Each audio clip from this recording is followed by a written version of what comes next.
John and Darren's office chairs provided by GT Omega Racing. You can check them out at gtomegaracing.com. Welcome to This Week Inside Sim Racing, October, what's today, 19th, 2016. It's a day. It's a day. It's another Wednesday. Here we are. I'm John Sable, joined this week by Mr. Billy Strange. Hola. What's going on? So, today is going to be a quickie show. Well, I mean, if you consider an hour of chatting a quick show, but compared to some of our 2-hour marathons, we're going to go over the news and happenings and do some Q&A, and then in an hour, we're going to jump over on iRacing and run a hosted session to get some practice in for the 24 Hours of Le Mans that's coming up next weekend. So, and you see how prepared I am for it, so clearly I need the practice. So, perfect. Yes. So, I'll be in there. Billy, you said you got something going on, so you're going to miss it. Oh, no, you're okay, yeah. And then, actually, yes. Wednesdays are pretty tough for me. Yeah, I understand. And then I think Darren's going to try to be in the session. He was busy with work stuff, but he said he was going to try to make the practice qualifying race. I'll give out a password here in a second. So, overmodulated. I don't even know what that means. I mean, you sound like a robot. You know, like the, what is it? The voice, I can't think of it, but when they sing and they've got like that pitch, it sounds like it goes in steps. Yeah. Well, I just turned it down a little bit, so yeah, let us know if that's better. I think I've been creeping it up, and now I finally gone too high. John, did you find your threshold? Apparently not. I just blasted the threshold. Okay, so perfect. I turned down a little bit. Let me know when the delay catches up if that's any better. But let's see what we're talking about this week. News, Assetto Corsa. We have some cars to go with that Porsche pack that we've been talking about. Forza Horizon 3 had a performance fix patch, and that was needed, so we'll talk about that. Studio 397, now owners of rFactor 2, have a developer roadmap out, which pretty sweet to see those now. Ferrari is coming to iRacing, so that's pretty surprising. There's a funny comment that I grabbed before the show. I saw that.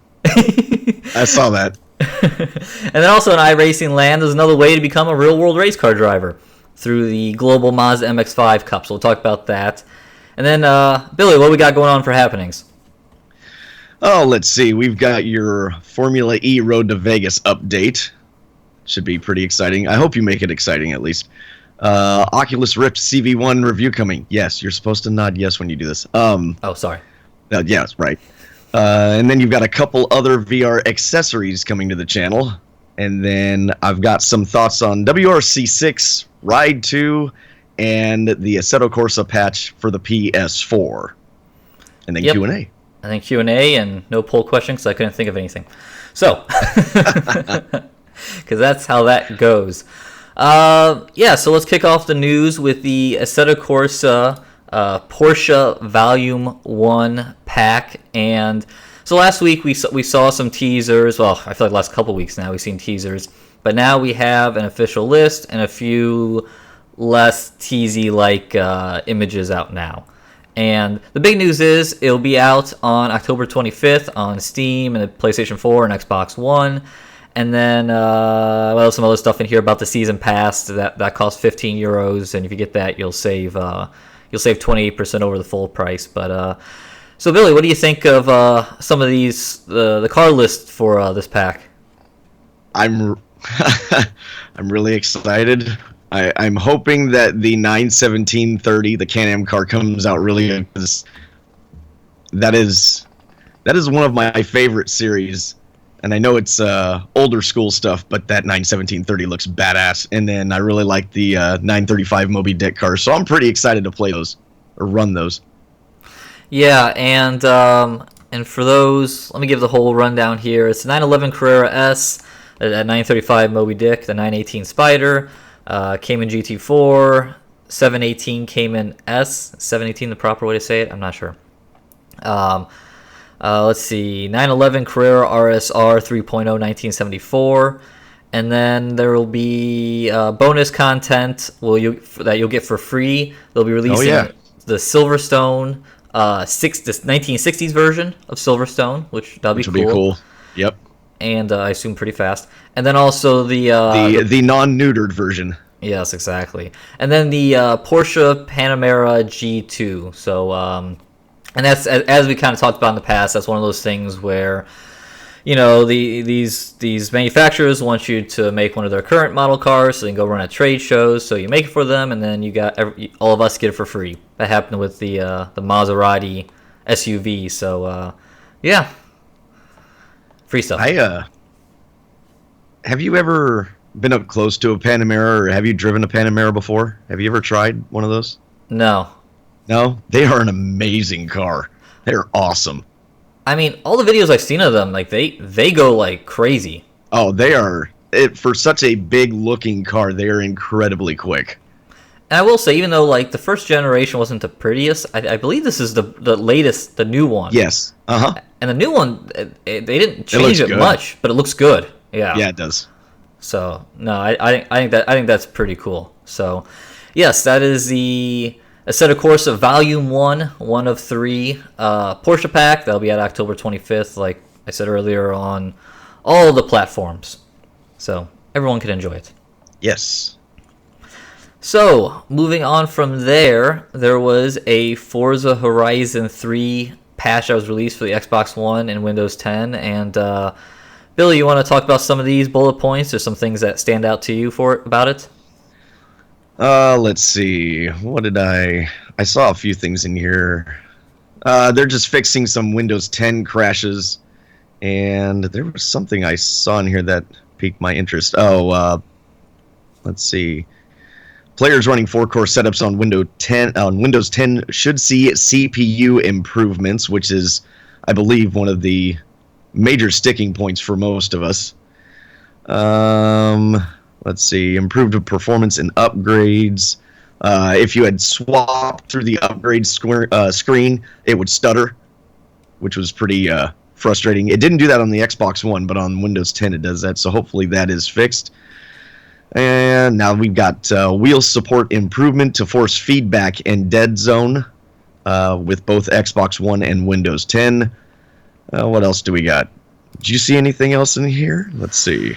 I mean, what you've named are the major ones. That whole CPU thing, which was found by the community. I don't know where that first thing that may have first popped up, like on Reddit or something. But yeah, that was the big one. I will say I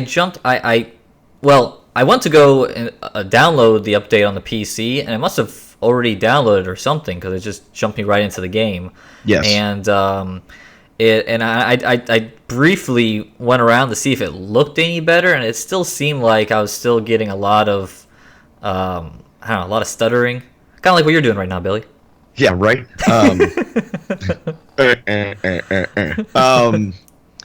I noticed I could only get a smooth experience when I capped it at 36 frames, even though when I ran uncapped, it'd run clear up to like 100 and something. I tried capping it to 48, and it seemed pretty smooth, so I haven't gone any further than that. I only briefly got to try it, so we'll see. Yeah, I saw Wayne Francis comment here that still runs like crap even with the new update, and yeah, I mean it's. I was hoping for it to be a little better because I've been holding off wanting to do a review for the PC version. Kind of been holding off to see if it would get better, but I think now it's gonna just kind of go with it, and it is good. It's gonna be because can't wait. I'm not quite sure what the reasoning is, but I'm sure there's some reasoning behind it. But they're really leaning heavily on the CPU for the game. And I'm not quite sure what the reason for that is, but it does, for a lot of people, it causes a lot of problems. And for something that is so well polished looking, it's just not well optimized. Yeah. No, it is a little surprising. I mean, I know it's the first effort on the PC. I mean, if you want to call Apex, a beta testing type thing, which it pretty much was. So this is kind of the first full-on effort, and Yeah, I was expecting it to be a little more polished from those guys, but I don't know. Who knows? I mean, we get all games these days kind of half baked.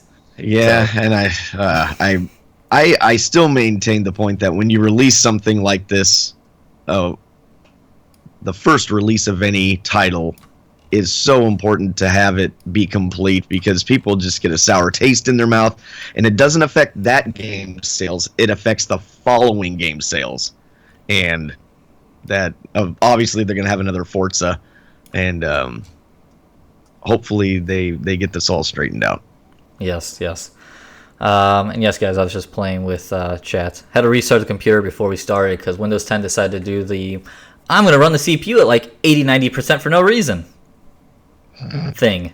So, and I don't know why I'm like, somebody said max headroom. I don't know why I look like that today, but I am acting. This is actually not my camera or the connection. This is how I usually look in real life. exactly. See? Yeah. Stop picking on him, guys. I'm gonna try and snag the Q&A. That's why I keep looking down. But if you could wait till a little later in the show to post the Q&A, that way I can grab them. That would be great. Good call. Okay, let's see. Moving on from Forza and a little more back into SimWorld, and there was a rFactor 2 development roadmap blog shared, the October dev roadmap, I should say.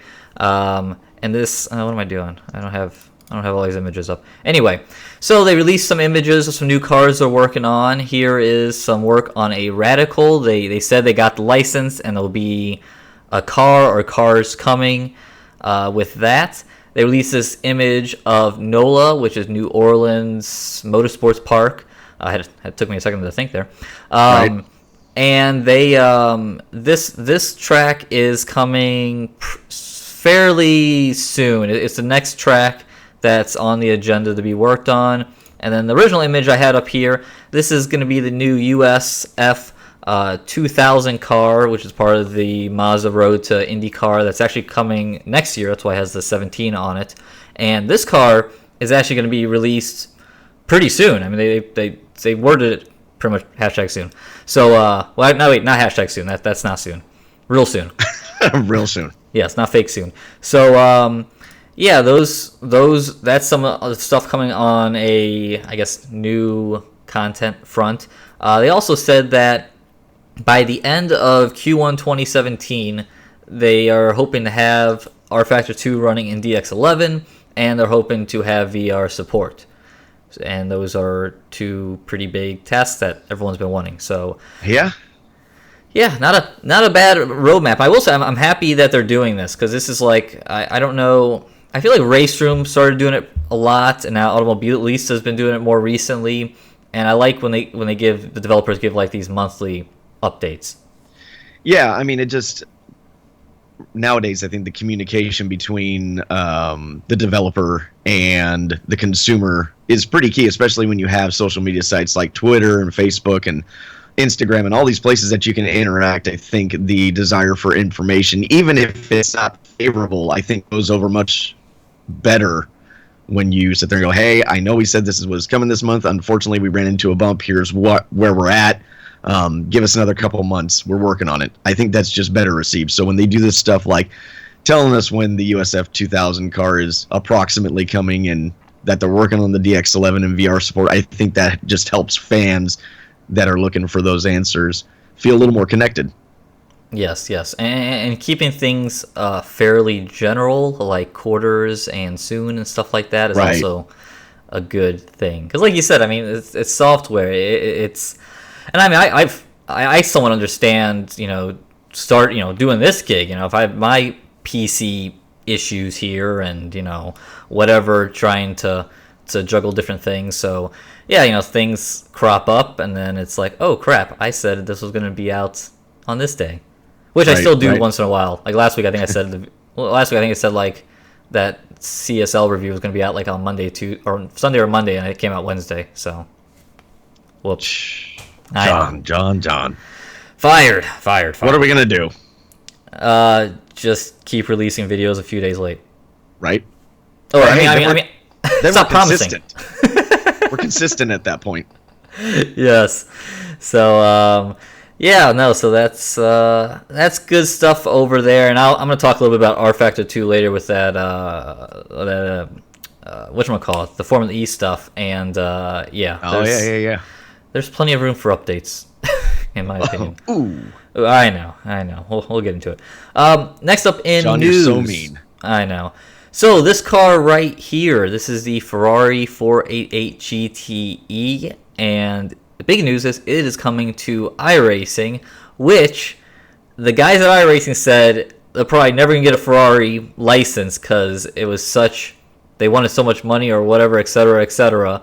But here it is, and Alan there in chat had to point out before the show, I think someone at ISR TV needs to eat his hat after saying that there is no way a Ferrari will come to iRacing. So, well, and it wasn't one of those things that it was in the interview that I'm sorry, I forget his name. Tony Didn't Gardner. he say that? Yeah, Tony. Didn't he say that it was pretty much no way? yeah, Yeah. Well, isn't that in the interview? it was. No, I asked him. It was I think it was one of the fan questions, or I believe it was like Ferrari, and he's just like, no, like don't even worry about it. They want way too Right. much and all this, but it sounds That's what like I've always heard. yeah, and it sounds like after I think Steve Myers had on Twitter like 8 years of trying, they finally have a license. And not only that, there was a line that I stole from the press release that said, iRacers are also passionate about online racing, and I have no doubt that they will be thrilled at the prospects of racing the 488 GTE and other Ferraris in the future. What does the other Ferraris mean? Exactly. But hey, I mean, something I was chatting with Darren earlier on Skype, and we were like, hey, GTE car, that's pretty cool. Yeah. I mean, it's like, because I mean, right, they have GT3, but I've been wanting to run a GTE car, something a little quicker, and hopefully that leaves room for maybe like the Ford or Corvette in the future. That would be, that would be a plus. Those cars are just awesome. So, yeah. So, and I think also someone said that like the announcement by iRacing was like retweeted by IMSA on Twitter. So, Ooh. so yeah, there you go. Maybe there's some connection there of a Right, IMSA, some sort of IMSA deal. yeah, which I've been That kind of would be waiting cool. for. I mean, they teamed up with IMSA back.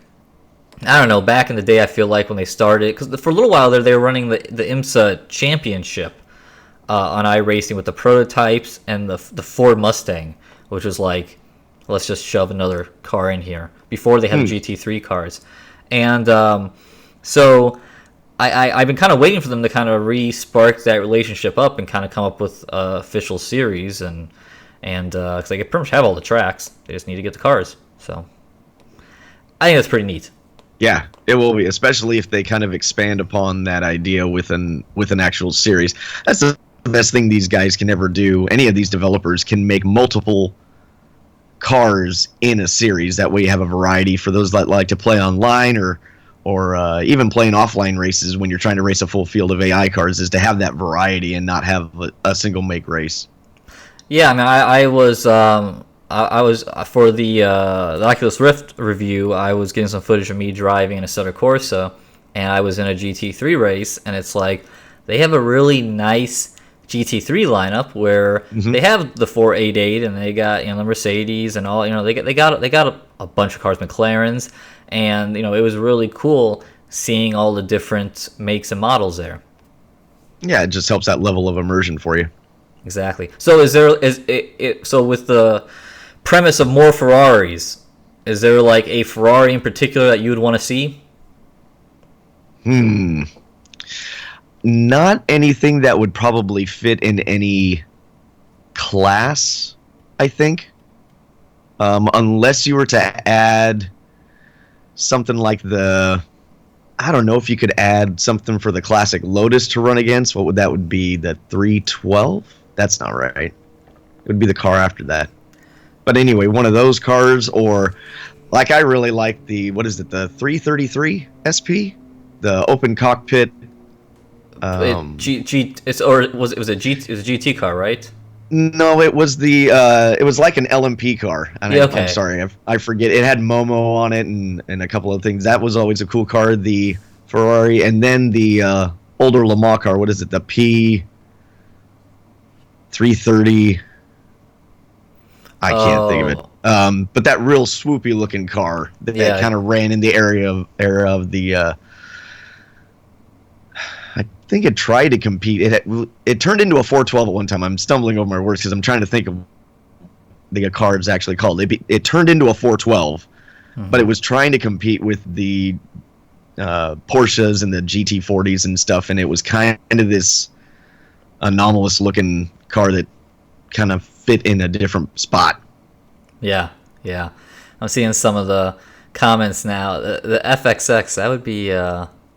I'd be okay with that road. I like that car and a set of. I mean, again, when I was getting some footage for the Oculus piece, I jumped in, or maybe that was the Fanatic one. I jumped in the FXX around the Nürburgring or Nordschleife in a set of Corsa, and it's like, I love that combo. It's just stupid fast and road tires, so you gotta jump on the brakes way sooner than any kind of race car.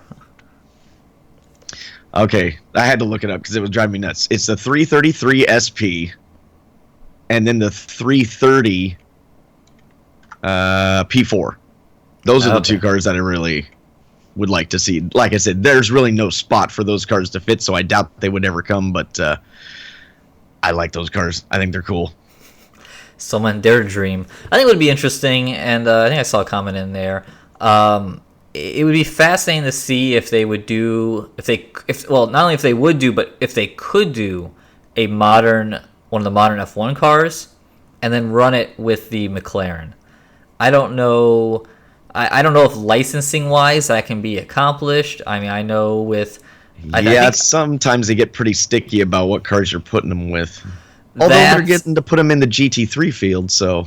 Yeah, but there's also something with the F1 license, I believe, where games are allowed to take, like, a single car. Like, Assetto Corsa has a 2015 Ferrari, iRacing has a 2015 McLaren. But I think if you get more than that, then you're breaching on that license that Codemasters has. Yeah? Yeah, I can see that. Yeah, I don't know. But then again, if you work to that from an individual team standpoint, which is how these licenses are done, maybe that's okay. I'm not sure, but it'd be neat to see two different cars, even though to be fair, they don't look that much different. But again, to get a little more realism there and to get more models in there, that would be neat. Okay, I agree. So, moving on to another news item out of iRacing, they launched their what's the proper word? iRacing Global Mazda MX-5 Combined Cup, and here's some footage from a video they put out last year of a couple of the guys who ran it, and it turned out that Glenn McGee from iRacing actually went on to win a scholarship and run the whole series. There's Glenn. And we tried to get him on the show. We had some scheduling conflicts, and then we were trying to figure out how to interview people. Was a challenge. But anyway, so that is back. And here's some information up on the screen. That is running between October 25th and 30th. And again, you are competing for a Mazda Road the 24 shootout. And if you win that, it's a $100,000 scholarship. Which, Billy, how far does $100,000 go in racing? Not very far. Let me tell you, even with, I remember when I bought a brand new everything for the sprint car, and just the rolling chassis, and sprint cars in relative terms are cheaper, not cheap, but they're cheaper. Cheapest could be like a bomber or something like that, but it was. At the time, this was 2010, 2009, 2010. I bought everything brand new, and it was $25,000 for the roller. That's no spares, no nothing, and that doesn't include an engine. A 410 engine brand new can be anywhere from $60,000 to $75,000. And then you've got to think about all the spares. You got to think about your tire bill fuel bill, maintenance cost, trailer, something to tow it with. I mean, it's $100,000 doesn't, unless you're racing a kart, $100,000 doesn't really get you a long ways. You could probably race a spec Miata on a pretty modest budget like that, because I don't think the spec Miatas are too insane. But you eat tires. You know, tires are everything, and you eat tires so quick. Yeah. Well, let me jump back into it and finish. I think it might say in here. So, yeah, here's another screen how this works. You could run a qualifying session between October 25th to 30th. Top 40 will run in a virtual race, and that race is on October 30th, 6 p.m. Eastern, 22 GMT. And once the race is over, a 30-minute race, drivers will be judged on their performance. They're not necessarily taking the winner. And then there's step 3 here. They want you to submit a video and discuss why you should be in this competition. Part of it is they said that you have to cover your cost of getting to the track, and I believe, and then paying for any damage that occurs to the car. I don't think you have to pay for tires and stuff like that. Yeah, which is normal. Yeah. So, and then let's see, and then step 4 is kind of like whatever. You could actually, if you win, then you actually go and compete. Let's see. One racer will be selected to drive and compete against other drivers around the world for. Okay, so if you do win this, you automatically get to it. Last year they did it where they had 2 guys from iRacing go to the shootout, and then they picked Glenn. It sounds like now, if you are one of the 40 people, you get to run in the season-long series, real world series. Yeah, I'm trying to read all these little goals and everything they have on the side here. It's kind of interesting. There's a lot. I copied and pasted in our notes that Billy's referencing here. It is quite the list of things that they're looking at, and they're definitely looking at this from, like I said, not only a racing speed perspective, but also a PR. You know, be able to advertise yourself and market yourself, and also, like they said, cover these expenses, because there are going to be expenses. I mean, you know, there's how many events are there? Eight. So, and they're all over the country, so you got to be able to get yourself there. So just that, travel wise, there's some money here, and then much less if you mess up the car. And the likelihood of you messing up the car at some point is probably very high. Well, yeah, and that's the hardest thing. I've figured out real quick that the hardest thing is as a driver owner, and this would almost be in the same scenario, because you don't have somebody footing the whole bill for you.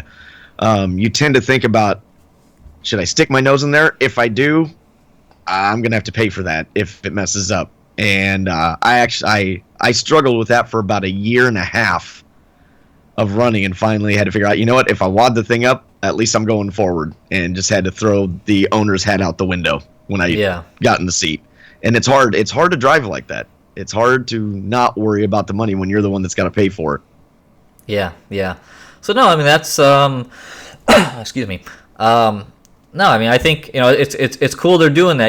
I definitely think it's not as, you know, I think, you know, you see competition, you know, I can jump in and try to get a real world chance. There's some strings attached here. You gotta be able to, like they said, this is a 12-month ordeal, and you are committing to it, and you're representing, you know, Mazda and all these different things. So there's a bit to this. But if you're aspiring racer or want to get into real world racing, and you have the free time and financial or backers or all of the above, then I think, and you're fast enough to get into the top 40, I think it's something to worth checking out. Yeah. You know, I will say might as well try. Yes. What would be interesting is something I saw on the forum. Some people were like, well, this is like really not possible if you're outside North America, but hopefully they don't have just a bunch of all you fast, I don't know, Scandinavians and Finns and all you guys go in go in and run it and fill up that top 40, and then they don't have anyone actually come and, you know, race. They don't want it to fly over. I say we just need to step up our game then. Apparently. Easy for us to say. Yes. So yeah, with that wraps up the news, and let's move on to what we're working on. And as Wayne says right on cue, John, how are you getting on with the Formula 1 E tournament? Well, I'll tell you how I'm Nice getting on. Nice segue. Yeah, that worked out well. Thank you for the assist. Yeah, thanks. Man. So last week I didn't get a chance to sign. They were starting the race last week, and I didn't get a chance to sign up for it until Thursday. And I actually went out of town Thursday afternoon, so I was in like a real scramble to get signed up. And I had a little issues. You have to sign up through what's it? eCloud, eSports. What's let me look it up here. Yeah, it was like eCloud or something like that. Yeah, let me. Oh, not that. Here it is. eSport. Oh, yeah. I'm ruining my what I was going to show there. So yeah, come on. You just sign up through Cloud Sport, and I had a little issue getting this signed up, and I had to work at it. But eventually got signed up, and I had literally enough time to run like a 30 minutes in the practice session. Oh, and this is how it went. So you'll see there, I am last, and I am 4 seconds off the pace on a very short Long Beach circuit. So yeah, that wasn't great. And I have to say, like I said, I was in a rush. I was just trying to get a lap down for the week. But Right. what I was gonna say, yeah, jumping into rFactor 2, that was I hadn't raced in a while, and yeah, it's a little bit of a shock to the system with, I don't know, the menus and graphics and sounds and all that kind of stuff. So there's room for improvements there. And also, what was really hard was those cars, they give off like a whine with the transmission, and that kind of helps you, but it's real quiet. And then for whatever reason, like my car it was like Forza. My car wasn't that loud, but all the other cars in the session were like super loud, and they were like drowning out my car. So like, just hitting shift points and braking marks and stuff like that was like hard. And I imagine in real life, it's got to be kind of hard for these drivers after you spend your whole life racing with gas-powered engines, and then all of a sudden... Well, yeah, you don't... Everything's different. You don't get the... I only tried running an electric kart, and even with that, you don't... I mean, it's got massive amounts of torque, but you don't get the engine brake, and then you're listening, like you said, you're basically listening to... In my case, it was a belt whine. That was hooked the motor up. You're basically just listening to that, and it's so different. Like, I can't imagine trying to do shift points, putting it in different gears and like focusing on that, because you're probably hearing a lot of road noise. Yeah, a lot. There is a lot of tire squeal, and it is like a couple comments here. A mass here in chat sounds like he ran it. Like, you really have to throw it in turn one. I was watching some of the fast guys in there, and it was just like. I mean, it wasn't Tokyo Drift, but I mean, you could get some.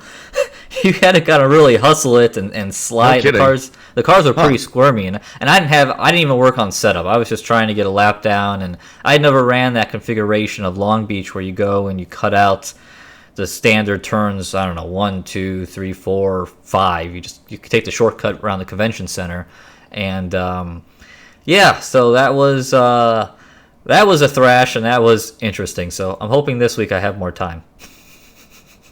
That would probably be beneficial. Yes, but back to this. Oh, by the way, let's see what I have. Oh yeah. So this was my excuse. Here it is. All aboard the excuse train. That's my excuse. Sticking to it. I'm like a small graphic.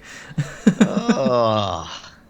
So the only thing that would have made that better is if it would have been Thomas the Tank Engine or something like that. Yeah, like a big smile. No, that would have been big old cheesy grin.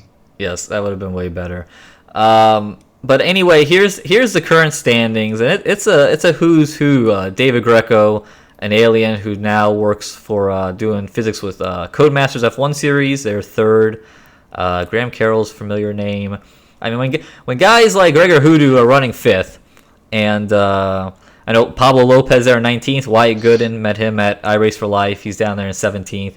But yeah, it's tight. And honestly, you see all these different races. I still haven't fully figured out the format. I haven't fully figured out the format, and you have to have a lot of free time. Well, and I was actually going to try and jump in this too, but then I was like, oh, it's this week. I don't have enough time to try and do this. But then after that race ran that you ran, I came back. I got a little thing that came up on something, and I looked at it again. I'm like, wait, you can run again? I'm so confused. Yeah, so like I just ran, like you see the Paris hot laps here on screen. I just ran the Long Beach hot laps, which I believe put you in a grid.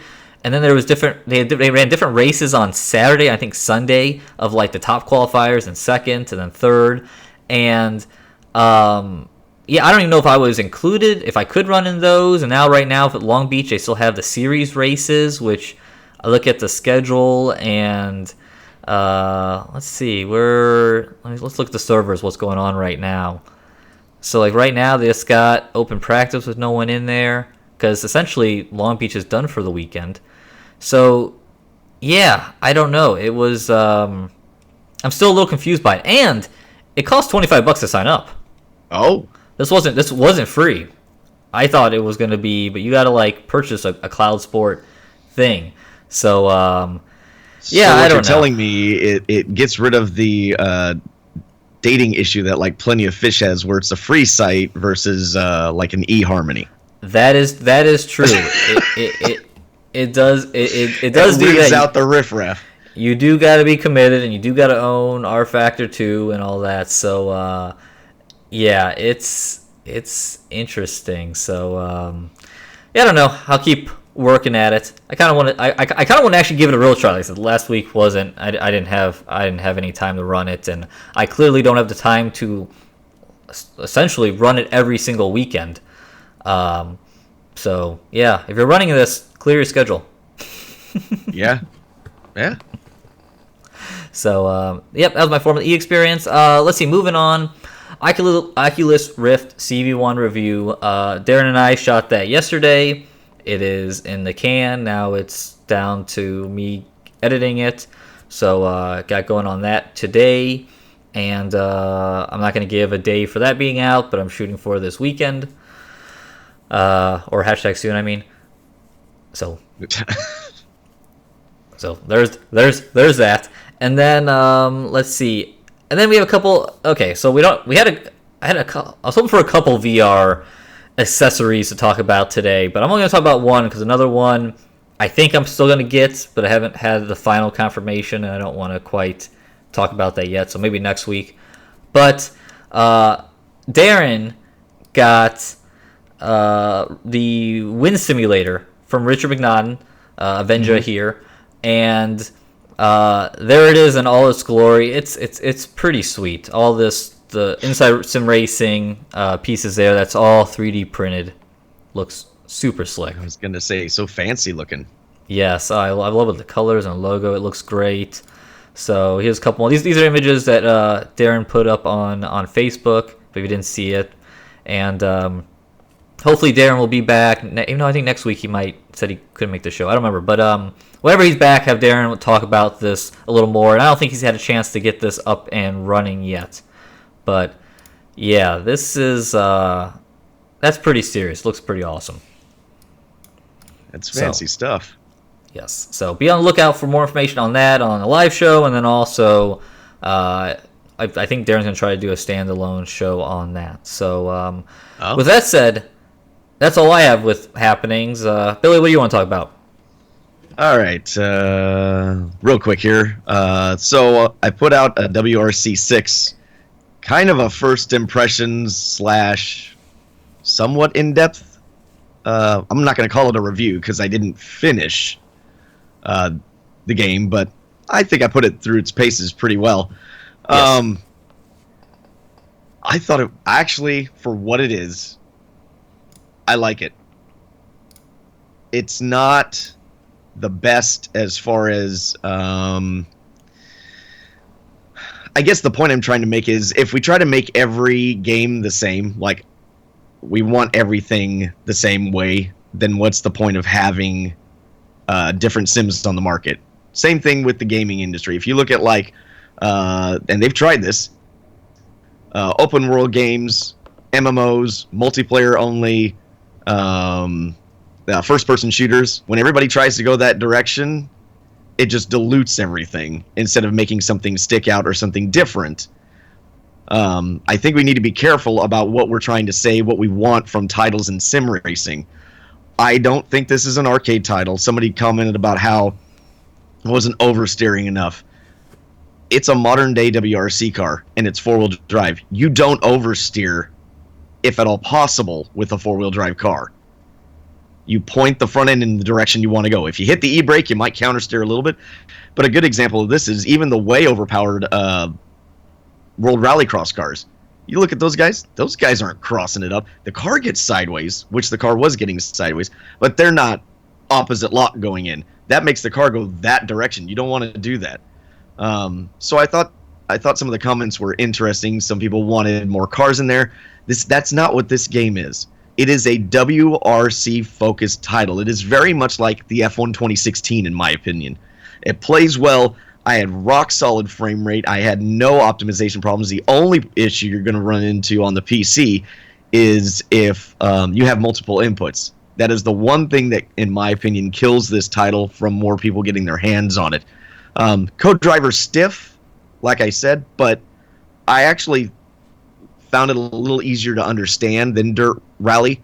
Dirt Rally looks better. The physics are a little better. But again, this is not an arcade title by any means. I think it was on sale for what, $35-$36 or something like that for a week. That's not bad. It was something, or $40. It was something like that. It was on sale. I had to pay for my copy. I didn't think I wasted my money at all. And actually, they narrowed up the stages, which really made them much more challenging. And then the surfaces vary a lot. Like if you go to Australia and their gravel stages, it is slick. Like it takes a lot of throttle control around there. You know, you go to like Finland or something like that, you can really toss the car around, and it's got pretty good grip. Same thing when there's water on the track or on the course. It really makes the car slide. So I didn't think it was really that far off of what a WRC title should be. I thought they did a good job. That's good to hear. I gave I gave about the old college trial I gave to the Formula E, where I only really did, I don't know if I was in there for 30 minutes, but I got it fired up and played around with a little. I gotta mess with the settings. I messed around with the wheel settings a little bit, and it felt like I was disconnected, like something was off. I don't remember if I was on.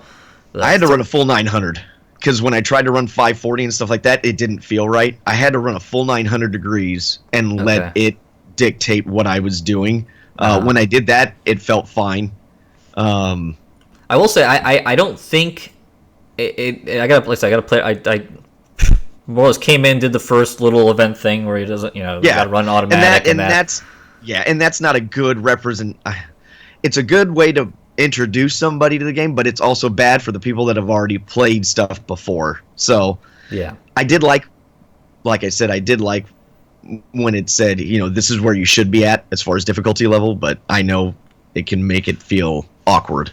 Yeah, but I looked around the menus a little bit, but I didn't. It was only running on single screen for me, and maybe I did adjust it. I think it was running in 1920 by 1080, and everything was stretched, and I think it let me put it in 2560, and then I think maybe it only did that, or maybe it went black there. I found a weird thing recently, and I think it happened there, and I think it's happened in other games. It's happened in Assetto Corsa, I know that, where I don't know, like when I change resolutions, my screen goes black, and then my computer won't do anything, then I'll restart.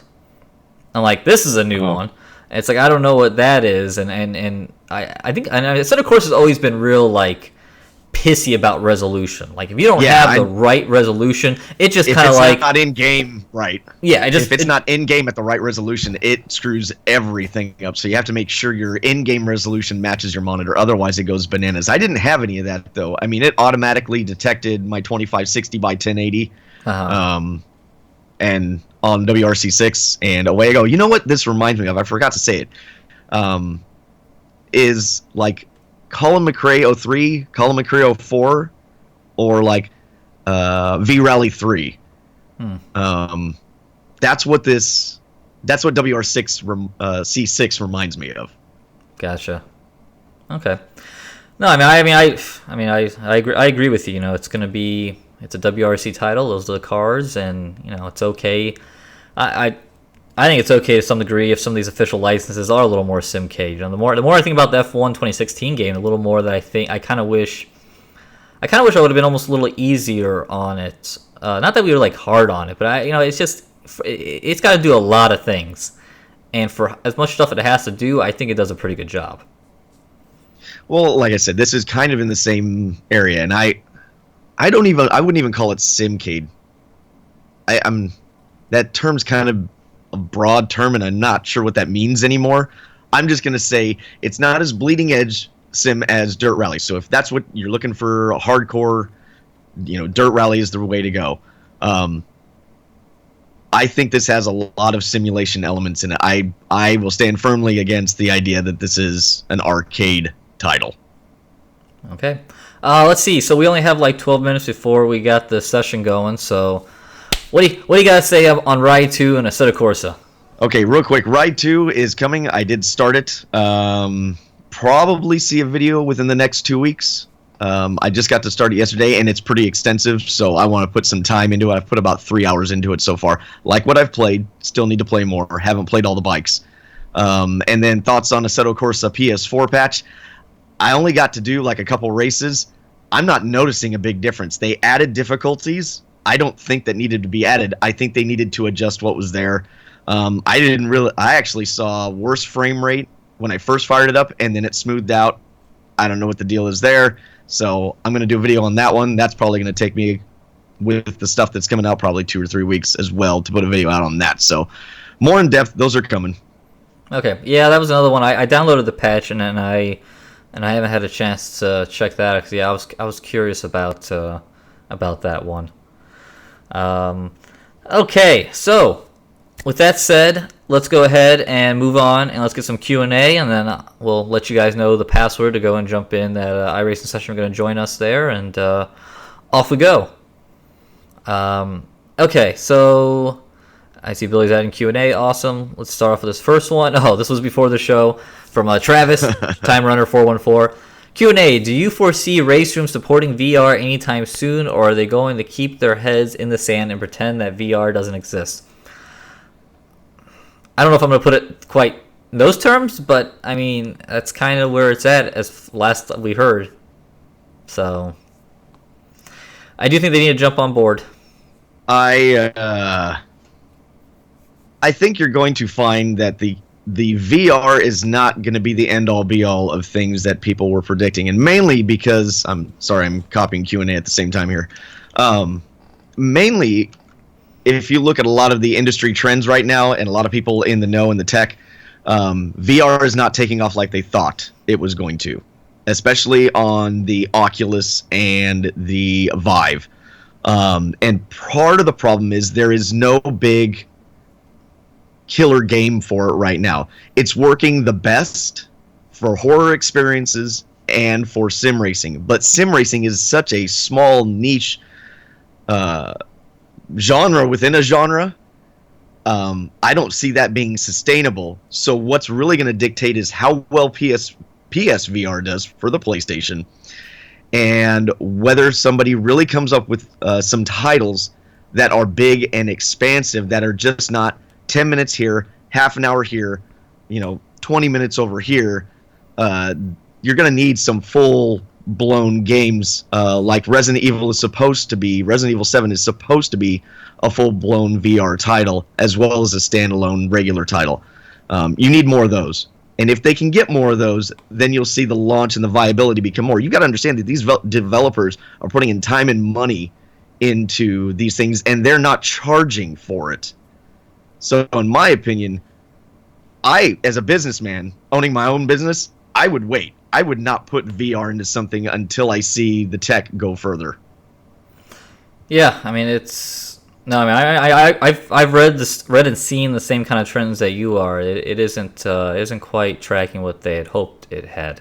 I want to, so talking about VR, PS4, PlayStation VR. People asked, are we going to try it out? I want to try it out. Don't have a unit. I haven't reached. I mean, honestly, quite frankly, I don't really think we have a good Sony contact at the moment. But do want to reach out eventually and see Check out Drive Club, really the only one at the moment. But someone was asking me. I had an email this week asking, do I think, or is there a PlayStation VR version of Project Cars? And there isn't, but boy, I would think that would be something that would make a lot of sense. They announced it a long time ago when PSVR was first, when it was Project Morpheus, and then they've never said anything about it, and I don't think they're going to do it. I think there's two things going on there. They made Drive Club, and I think this is what has happened with GTE Sport as well. They've made Drive Club VR the launch for the driving game. And I think between that and the PS4 Pro has pushed back GT Sport, and I think optimization problems with Project Cars has killed that one. I don't think you're going to see Project Cars, at least this version, in PSVR. And by the way, somebody said PlayStation 4 isn't powerful enough. If you go read a bunch of the reviews, PSVR actually has the clearest screen as far as what you're going to be able to see. It actually is producing, if you go read comparative reviews, it's actually producing the best picture out of all three. Figure that one out. That's interesting. I'll have to go and read some of those reviews. I haven't. I mean, I did try it out myself on Valkyrie at Best Buy, and I was impressed by it. I really didn't think it was going to be much. Of course, I did also say, well, that's a space game, and there wasn't like that much objects and stuff like a racetrack and cars around you. But for what it was, it did surprise me, because it probably was like, it felt like Oculus quality. Yeah, so. I was really surprised. And another thing, I know we don't have that much time. If you want to watch something interesting, and I know a lot of people don't like this guy, Jim Sterling actually did a review on the PlayStation VR, and his thoughts, real quick, kind of mimic mine. Is this is an extension of Move controls, in my opinion. Until we get substantial titles, this is an extension of Move controls for the most part. It doesn't really do anything that different. Even putting it in the sim racing space, how much different is this really? Yeah, you can look around. How much more different, though, is it? Just think about how much it's actually changed your title. Now, it can be a great peripheral, like a steering wheel. I want to use it. But how much is it changing everything? Sure. Let's see. Back to questions here. Ryan Walker, do you think they will port Forza Horizon 3 to Steam like they did with Quantum Breaks? No. This is a ploy to get Microsoft to get you on Windows 10. Hell, not even Windows 10. The latest and greatest version of Windows 10. Yeah, isn't it a DX12 issue as well? I think that could be it too. But yeah, no, I think they want you on not only Windows 10, but they wanted you on the anniversary update. So yeah, that's kind of the goal there. You want to take the next question? Oh, let's see. Deadpool Q&A to John and Billy: is the Thrustmaster TX a good wheel to replace my T500 RS? I've never touched a T500 RS, but I really like the TX. Yeah, I like the TX more than the T500. T500 is a little stronger force feedback, but it's definitely not as smooth. Is it a big upgrade? I don't know if it's a big upgrade. I mean, they're kind of playing in the same sandbox. I mean, it's an upgrade in my opinion. I don't know if it's a massive upgrade. But if you're looking for a wheel to stay in that price range or whatever, I do like the TX more than the T500. T500 is just it's little. It's kind of like the Gen 1 belt drive, so it's a little more jerky. So I prefer the T300. Real quick, I see Billy has never tried VR. Actually, I have. Thank you. I tried it a couple weeks ago. I don't see the big deal. I really don't. It's nice. You can look around. Yay. To me, it's not realistic, and I'm going to say that because if we're talking about sim racing, you're wearing a helmet. And a helmet severely limits the things you can see. And so while you can look to the apex, my ultra-wide monitor almost affords me the same thing. When I'm racing a car, I'm not looking to the right and I'm not looking to the left. I don't do that. You don't do that while you're racing. It's very, very rare. You're mainly checking your mirrors if you have any. I can't even think of a time where even in the sprint car I've gotten crossed up and been looking out the right side of the car. You kind of look this direction, but that's it. I think it's a neat idea. I would like to get one when the screens are a little better. That's it. No, I'm hiding myself after that comment. It's fine. People can choose whatever they want. I just, VR is nice for a safe, a space saver. Well, I can't wait for everyone to see the review that Darren and I did yesterday. I think it might be like 40 minutes. It's going to be a long one, but I think it was. We went detailed. I think it's a fascinating discussion about kind of these topics. By the way, if you do, okay, so the practice session that's going to start in 2 minutes. We might go a little longer here to get through some questions, and it's a 50-minute practice before qualifying the race. The name of the session is ISR TV 24 Hours Le Mans Fun Race Practice, something like that. I created it. The password is no, it isn't. It's TWISR Fun. TWISR FUN. That is the password.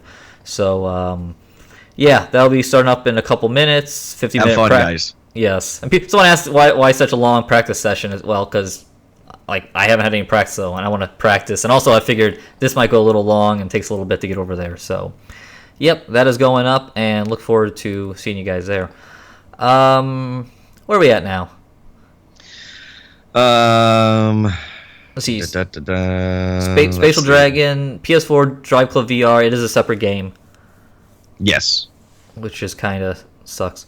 Let's see. Racing 393, John. I have just pre-ordered the new CSL Elite wheel and pedals for the Xbox One. I also have a Thrustmaster TX.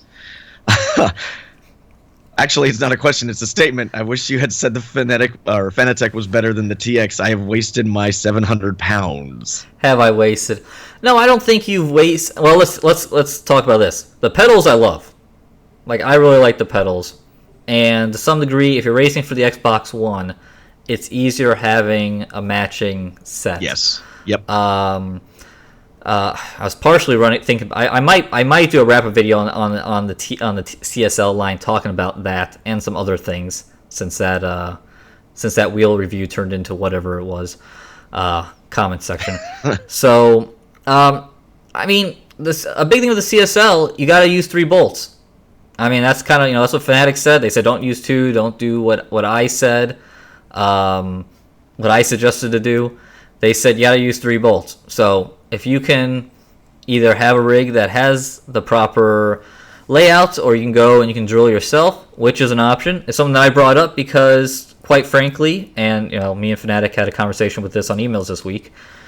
I'm kind of tired of sim racing, not only hardware but software, putting the onus on the consumers to figure stuff out. Yeah, it needs to be more plug and play. Yes, it's so many times with hardware stuff. It's like, okay, well, do this little adjustment. Do this. I know, there's been other examples, like the GT Omega Art cockpit. It's a nice cockpit, but you got to go and you have it, Billy. You got to go and Velcro or figure out some way to fix the pedal deck. And it's like, why? On software, you have to dig through forums, and you have to go through release notes, and you have to go through documents to edit these things, because instead of putting it in the game in the menus to edit stuff, they do keyboard shortcuts and INI files, and you know what? I'm tired of it. And it's going to be called out. Yep. Well, it's like they get stuck in that bubble. I'm developing this thing, and they don't sit there and either don't test the different scenarios, or don't try somebody else's hardware or software and go, I really like that. We should do something like that. It's hard. You've created something. It's your baby. I get it. But you have to take a step back and look at what is the easiest and the best thing for a consumer to use. I want to make the best product possible. Here we go. You just buy this. You plug anything into it you want. Bam, it goes. There's no reason for it to be like that anymore. It was the same kind of argument I was making with the one input device for WRC6. You're missing the boat. Yeah. Wait, someone... Wayne, you said password didn't work? It should be TWISR. It's TWISR. I even took a picture of it just so I didn't mess up. It's TWISR Fun. TWISR. FUN, no space. So, let me know if that's an issue again. But yeah, no. But I mean, the CSL Elite wheel. If you don't have that issue and you can get it to mount. Like I said, I don't like the mounts on there. The wheel part, it has good force feedback, it has smooth force feedback. I still prefer the TX. I mean, it's not by slight margins here. Like they are very close.